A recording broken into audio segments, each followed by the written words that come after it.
Hello everyone, good morning. आज की इस स्मार्ट क्लास में आप सबका स्वागत है।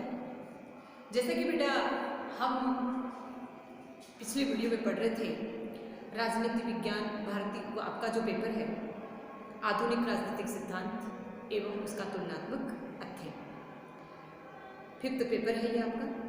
इसमें बेटा हमने लगभग चीज़ें पढ़ी, राजनीतिक आधुनिकीकरण और पाश्चात्यकरण अपना उसमें लास्ट वीडियो में है।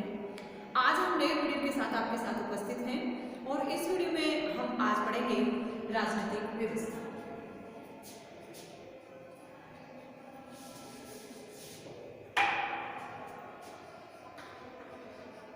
फाइनल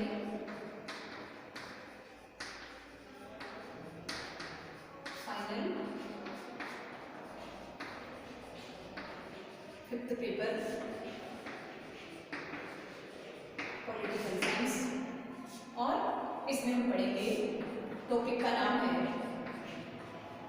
राजनीतिक व्यवस्था। ठीक है, अब बेटा हम राजनीतिक व्यवस्था को जब पढ़ रहे हैं तो सबसे पहले हमारा विचार आता है, कि व्यवस्था किसे कहते हैं। राजनीतिक व्यवस्था की बात हम बाद में करेंगे, पहले हम व्यवस्था को समझें। इंग्लिश में जिसे सिस्टम कहते हैं, सिस्टम क्या है? सिस्टम का मतलब होता है कि क्रम से जो चीजें समान रूप से सबके पास, सबके हिस्से में आए, किसी प्रकार का कोई विद्रोह, किसी प्रकार की कोई अशांति, किसी प्रकार का कोई असंतोष जहां किसी भी समाज के व्यक्ति में ना हो, और सब चीजें बराबर रूप से क्रमानुसार सही समय पर सबको वितरित हो जाए, तो वो वहाँ पर क्या होती है? व्यवस्था होती है। व्यवस्था का एक सिंपल उदाहरण मैं आपको अपने कॉलेज को लेकर के देती हूँ कि व्यवस्था का तात्पर्य यहाँ पर इस तरह से प्रतीत होता है कि जैसे मान लीजिए कि आप सुबह 9 बजे कॉलेज पहुँचते ही एक सिस्टम के आधार पर यहाँ का सिस्टम जो है वो इस प्रकार से बना हुआ है कि सबसे पहले आते ही 9 से 9:40 आपको किसको पढ़ना है, कौन से सिस्टम में आपको पढ़ना है। इसके बाद आपको 9:40 के बाद 9:40 से 10:50 तक आपको किससे पढ़ना है, 10:50 से 11:40 तक आपको किससे पढ़ना है। कहने का मतलब ये है कि आपको जैसे कॉलेज में 4 घंटा रहना है और 4 घंटे में 1 by 1 सिस्टम के साथ, व्यवस्था के साथ आपको अपना अध्ययन करना है। अगर ये चीज़ें सही क्रमानुसार व्यवस्थित तरीके से होती हैं तो निश्चित रूप से यहाँ पर व्यवस्था बनी रहती है। और मान लीजिए कि कोई व्यवस्था नहीं है, आप अपनी मर्जी से आए, मर्जी से चले गए, आए तो किसी की पढ़ाई हुई है, किस चीज़ की नहीं हुई, कोई क्रम नहीं है, कोई समय नहीं है, कोई निश्चितता नहीं है, तो आप में क्या आएगी? असंतोष की भावना आएगी, आप संतुष्ट नहीं है। और यहाँ पर क्या होगा?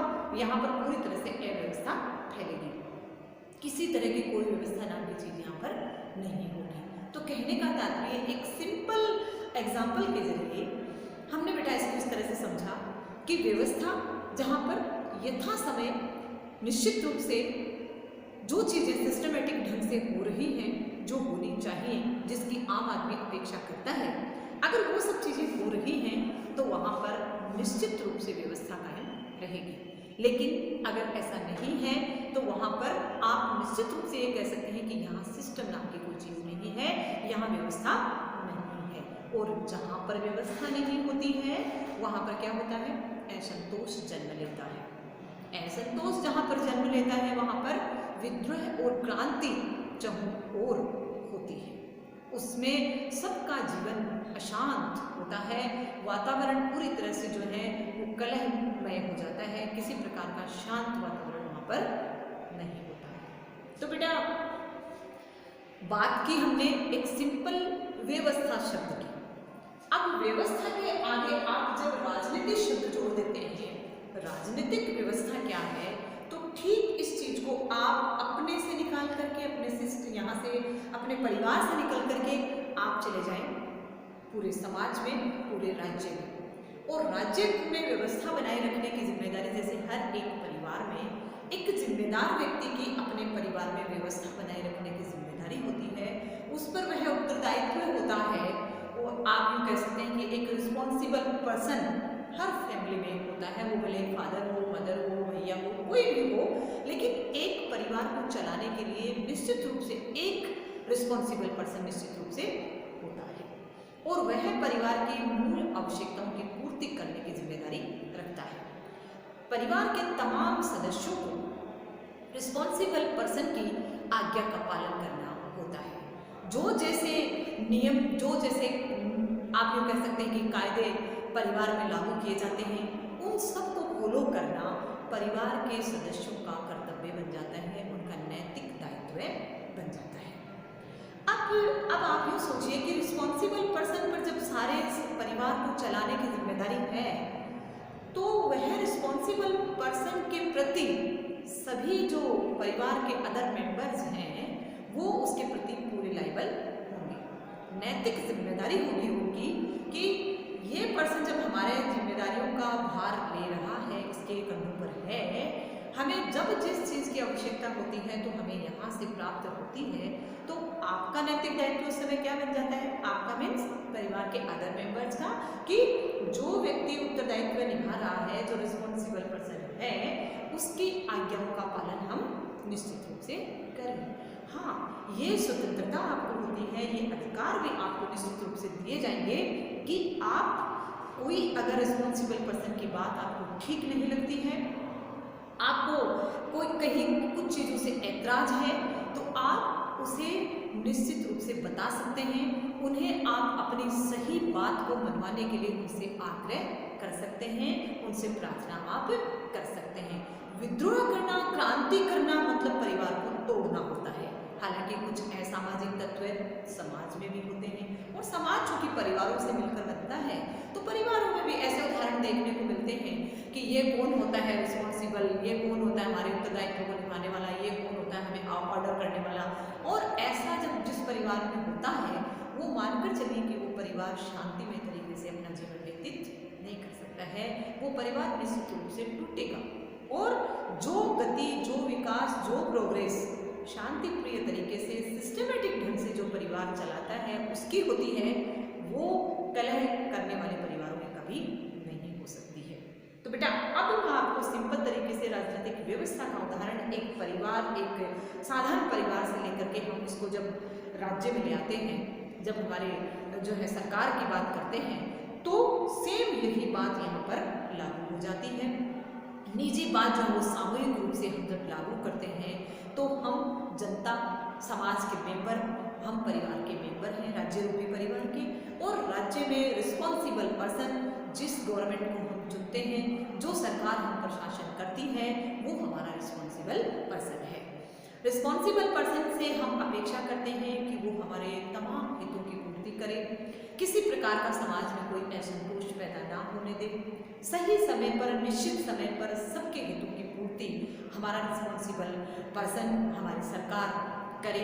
और इसी के लिए हम उसको इलेक्ट करते हैं, उसको सेलेक्ट करते हैं। अब यहाँ पर यह आता है कि बेटा परिवार से थोड़ा सा डिफरेंट इस प्रकार से हो जाता है कि सरकार को हम 5 साल बाद बदल सकते हैं, नई सरकार चुन सकते हैं अगर उसने अपने हितों की पूर्ति नहीं की है। अगर रिस्पॉन्सिबल सरकार पूरी तरह से रिस्पॉन्सिबिलिटी निभाने में असक्षम है, तो समाज में, राज्य में अव्यवस्था फैलेगी, चहुं ओर असंतोष कायम हो जाएगा और पूरे समाज के, राज्य के लोग जो हैं वो ऐसी सरकार को बदल लेने की ठान लेते हैं। अब बात हम करते हैं कि यहाँ पर क्या होता है कि सही समय पर उठने वाली मांगों की पूर्ति जब हमारी व्यवस्था करती है, हमारी सरकार करती है, तो वो सक्षम सरकार कहलाती है। उस सरकार का भविष्य लंबे समय तक चलता है और ऐसी सरकारें स्थायी होती रहती हैं। सेम परिवार की स्थिति जो है, परिवार में जो व्यवस्था एक रिस्पॉन्सिबल पर्सन निभाता है, एक जिम्मेदार व्यक्ति निभाता है, ठीक उसी प्रकार से हमारी सरकार हमारे राज्य में रहने वाले तमाम व्यक्तियों के साथ वैसा ही करती है। अब राजनीतिक सिस्टम, आई थिंक आपको इससे सरल तरीके से और कोई नहीं समझा सकता। मैं ये नहीं कह रही हूँ कि और कोई समझा नहीं सकता, कहने का मतलब और कोई तरीका नहीं हो सकता है समझाने का। इस तरीके से आप सिंपल तरीके से राजनीतिक व्यवस्था को समझें। अब बेटा हम बात करते हैं किताबी बातों। किताबों में जो चीज़ें लिखी हुई हैं उनके अकॉर्डिंग हम राजनीतिक व्यवस्था को कैसे समझेंगे, कैसे किस प्रकार से विद्वानों ने इसको बताया है, कैसे किस प्रकार से विद्वानों ने राजनीतिक व्यवस्था की सिंपल विशेषताएं बताई हैं, क्या होता है अगर राजनीतिक व्यवस्था नहीं हो, क्या होता है कि राजनीतिक व्यवस्था है, आप कैसे पहचानेंगे, क्या पहचान होगी राज्य की कि यहाँ पर पॉलिटिकल सिस्टम है, क्या पहचान, किस प्रकार से पहचान करेंगे कि यहाँ पॉलिटिकल सिस्टम नहीं है। हालांकि ये बहुत आसान है और चूंकि आप पीजी फाइनल के बच्चे हैं तो आप इस चीज़ को भली भांति समझ सकती हैं कि व्यवस्था जहाँ पर नहीं होती है, एक और उदाहरण मैं आपको इसमें देती हूँ कि व्यवस्था जहाँ पर नहीं होती है वहाँ 2 मिनट में हर कोई व्यक्ति इस बात को पहचान लेता है कि यहाँ पर सिस्टम नहीं है। जैसे मान लीजिए कि आप किसी शादी में गए, शादी का अभी माहौल चल ही रहा है, शादी में आप गए हो तो जाते ही एक सिस्टम होता है शादी में अरेंजमेंट करने की एक व्यवस्था होती है, पहले से वो लोग तय कर चुके होते हैं कि इस प्रकार से हमें अरेंजमेंट करना है। सबसे पहले आने वाले लोगों का स्वागत करना है, उनको चाय पानी के लिए जो है उनकी व्यवस्था करनी है, उसके बाद उन्हें नाश्ता वास्ता करवाना है, उसके बाद जो शादी में फॉर्मेलिटीज होती हैं उनको पूरा करना है और उसके बाद उनको अच्छा सा तुरंत बहुत ही जो है सिस्टमेटिक ढंग से उन्हें खाना खिलाना है और सही समय पर उनको निकासी उनकी करनी है, उनको विदा करना है। कहने का तात्पर्य क्या है कि ये चीज़ें सिस्टम में होती हैं और ये चीज़ें जहाँ पर खाने का कोई अता पता नहीं है, आने वाले का कोई सम्मान नहीं है, कोई स्वागत नहीं है, कहीं कोई बैठने की कोई व्यवस्था नहीं है, कोई चाय पानी का सही तरीका नहीं है। कहने का तात्पर्य जब ऐसा होता है तो आप खुद अपना दिमाग खराब करके वहाँ से आते हैं और आते सबसे पहले कहेंगे कि कुछ नहीं था वहाँ पे, कोई व्यवस्था नाम की चीज़ नहीं थी। झुंझलाहट होती है, असंतोष की भावना आती है और जाने के नाम से जी दुखी होता है कि हम नहीं जाते तो ज़्यादा सही था।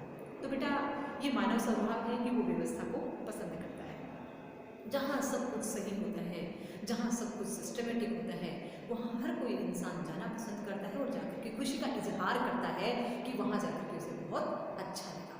तो आपको मैं ये कहना चाहूँगी इस उदाहरण के माध्यम से कि बेटा जहाँ हम जाकर के अच्छा अनुभव करते हैं, हमें अच्छे सिस्टमेटिक ढंग से जो चीज़ें होती हैं वो अच्छी लगती हैं, तो हमें भी इसमें निश्चित रूप से सहयोग करना चाहिए, क्योंकि व्यवस्था को बनाए कौन रखता है? हम सब लोग रखते हैं और हम सब लोग जब व्यवस्था को पसंद करते हैं तो व्यवस्था बनाए रखने की जिम्मेदारी भी हमारी हो जाती है। तो पॉलिटिकल सिस्टम में ये व्यवस्था बनाए रखने की जिम्मेदारी अकेली सरकार की नहीं होती है, उसमें निवास करने वाले प्रत्येक व्यक्ति का ये परम दायित्व है, उसकी एक नैतिक जिम्मेदारी है कि हम सब अपने नैतिक कर्तव्यों को पूरा करें। जो हमें सरकार निर्देश देती है, जिन कानूनों का पालन करने का हमें जो है आदेश मिलता है, उन्हें हम सम्मान स्वीकार करें और उनका पालन करें। आना और जाना और व्यवस्था बनाए रखना ये सब जिम्मेदारी केवल सरकार की नहीं होती है, ये हम सब लोगों की होती है। ये हम सब लोगों का परम कर्तव्य है कि हम सरकार के कार्यों में सहयोग करें, न कि बाधा डालें। अगर ऐसा प्रत्येक व्यक्ति करता है तो निश्चित रूप से मानकर चलिए कि उस राज्य में निश्चित रूप से गति भी होगी, प्रोग्रेस भी होगी, सभी लोगों का जीवन सुखमय होगा और निश्चित रूप से वो सरकार सक्सेसफुल सरकार की कैटेगरी में गिनी जाएगी।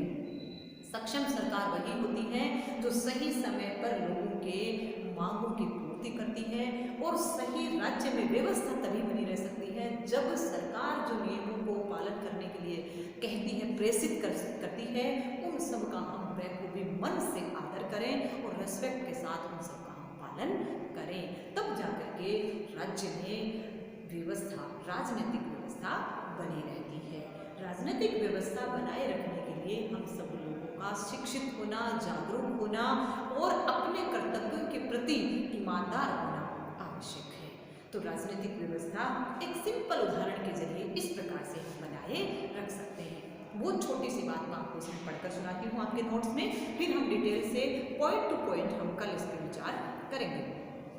इसमें बेटा ये बात लिखी हुई है कि राजनीतिक व्यवस्था उपागम मतलब ये भी एक दृष्टिकोण है, एक सोच है, एक विचार है, जिसमें राजनीतिक व्यवस्था कैसी होनी चाहिए के संदर्भ में विद्वानों ने अपने विचार दिए हैं।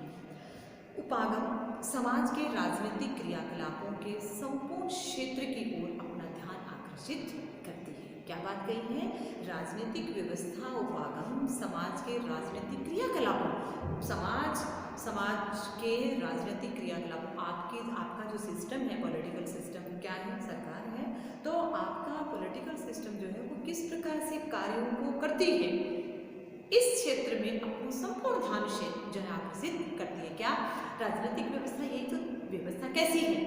राजनीतिक क्या क्रियाकलाप किए जा रहे हैं, सरकार कौन से कार्य कर रही है, इसकी ओर कौन ध्यान आकर्षित करता है? राजनीतिक व्यवस्था ध्यान आकर्षित करती है कि यहाँ पर क्या कैसा हो रहा है। यह विश्लेषण से के अधिक व्यापक ढांचे को प्रस्तुत करता है। विश्लेषण के अधिक व्यापक ढांचे को प्रस्तुत करने का तात्पर्य है विश्लेषण करना, किसी चीज का माइक्रो अध्ययन करना, उसकी सूक्ष्म जांच करना, उसको बहुत बारीकी से समझना। तो राजनीतिक व्यवस्था जो मोटा मोटा अध्ययन नहीं करती है, हर एक चीज का विश्लेषण करती है कि यहाँ पर ये हुआ, ये नियम लागू हुआ, इसकी कितनी पालना हुई, इसकी नहीं हुई, क्यों नहीं हुई, और इसके प्रति क्यों है संतोष जागा। तो इन सब का विश्लेषण करने का कार्य पॉलिटिकल सिस्टम का है। यह समय, स्थान व विचारधारा से परे है। बात ठीक है, समय, स्थान और विचारधारा कोई इसको बाउंड नहीं कर सकते, क्योंकि ये हर एक चीज में कायम है। जहाँ कहीं छोटा सा भी इसका अपवाद होता है, जहाँ कहीं भी छोटा सा इसकी आप कह सकते हैं उपेक्षा होती है, तो वहाँ सिस्टम खराब हो जाता है। यह समाज की अन्य व्यवस्थाओं के अध्ययन व उनके राजनीतिक व्यवस्था के अध्ययन पर पड़ने वाले प्रभाव पर बल देते हैं, क्योंकि राजनीतिक व्यवस्था बेटा एक ऐसी चीज है अपने सिस्टम में कि सिस्टम जब खराब होगा तो बाकी सब चीजें भी उससे प्रभावित होंगी। आप इस बात को मानती हैं? सिस्टम अगर खराब है, आपका राजनीतिक सिस्टम यदि खराब है, तो आपका पूरा का पूरा बाकी सिस्टम भी खराब है। आप किसी भी चीज को उसके बाद बेहतर नहीं बना सकते। परिवार का उदाहरण मैंने दिया, परिवार में अगर लड़ाई झगड़ा, पारिवारिक कलह जब होती है, असंतोष की भावना जहाँ पर होती है, तो उस परिवार में आप ये कह सकते हो कि ये चीज तो ठीक है, बाकी तो झगड़े ही हो रहे हैं। झगड़ा जहाँ पर होता है, जहाँ पे असंतोष जहाँ पे होता है, जहाँ पर व्यवस्था नहीं होती है, वहाँ पर बाकी अदरवाइज जो चीजें भी हैं वो भी सही जो है नहीं हो सकते। इस बात की गारंटी मैं देती हूँ। तो कहने का तात्पर्य पॉलिटिकल सिस्टम से अन्य सभी जो क्रियाकलाप हैं जीवन के, उन सबको वह प्रभावित करता है और उन सबसे वो प्रभावित होता है। यह अध्ययन को अधिक व्यवस्थित और वैज्ञानिक बनाने में सहायक है, क्योंकि व्यवस्थित व्यवस्था का मतलब ही व्यवस्थित होना है और बहुत ही आप कह सकते हैं कि एडवांस तरीके से इसको जो है अध्ययन पर बल देता है, क्योंकि राजनीतिक व्यवस्था पुराने ढांचे में नहीं, चेंज करो, नया चेंज करो, सब लोग उसको स्वीकार करें और वो गति करें, आर्थिक स्थिति को सुदृढ़ करें, ये सब चीजें जब होंगी तो क्या होगा? राजनीतिक व्यवस्था बहुत अच्छा होगा। राजनीतिक व्यवस्था एक ऐसी व्यवस्था है जो राजनीतिक व्यवस्था के भिन्न भिन्न घटकों या तत्वों या भागों के बीच व्यवस्था की सुव्यवस्था उत्पन्न करती है। व्यवस्था में सुव्यवस्था, सिस्टम और बेहतर तरीके से बने तो वो सिस्टम और अधिक सुव्यवस्थित होता है, और इसी बातों पर, इन्हीं चीजों पर बल देता है हमारा पॉलिटिकल सिस्टम। डेविड ईस्टन ने राजनीतिक व्यवस्था को कुछ इस तरीके से परिभाषित किया है। देखो आप समझें, केवल 2 शब्दों में समझाती हूँ कि डेविड ईस्टन ने अपनी परिभाषा के माध्यम से राजनीतिक व्यवस्था को बेहतर तरीके से समझाने का प्रयास किया है, और वो क्या है कि मूल्यों के अधिकारपूर्ण आवंटन को राजनीतिक व्यवस्था कहते हैं। मूल्यों के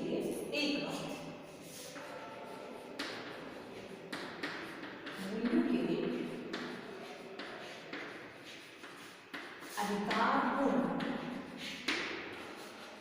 आवंटन, आवंटन का मतलब बंटवारा। मूल्यों के अधिकारपूर्ण आवंटन को राजनीतिक व्यवस्था कहा जाता है। ये किसने कहा है? डेविड ईस्टन ने कहा है। अब बेटा आपको सोचना नहीं है कि डेविड ईस्टन ने ये बात कही है, इसका मतलब अगर आप जान जाएंगे तो निश्चित रूप से आपको पॉलिटिकल सिस्टम समझ में आ जाएगा।